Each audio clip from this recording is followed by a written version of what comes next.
24 years in education, Dr. Enrique Vela walks the halls of Park Vista Community High School as principal, and with a different outlook on what it means to keep students safe. There were no procedures for that at school.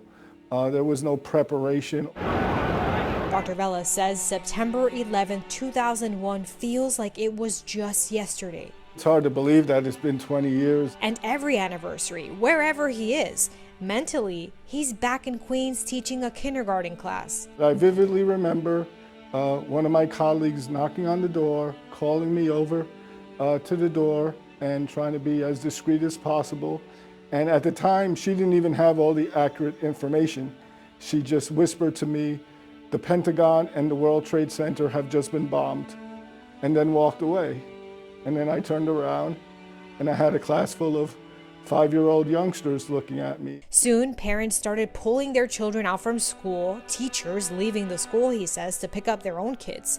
That day, Dr. Vela was also left in charge of administration. I just quickly learned that keeping children safe would be my eternal responsibility. The school stayed open all night as parents who worked in Manhattan couldn't make it back. Dr. Vela remembers what it was like caring for the children and trying to reach his own family. I had a very close cousin who worked in the World Trade Center, and we couldn't get a hold of him, and we were all worried, but fortunately, he had left hours before. But loss did hit close to home and his classroom. A childhood friend and a student's father who worked at the World Trade Center. His mother didn't know how to tell him that his father was killed.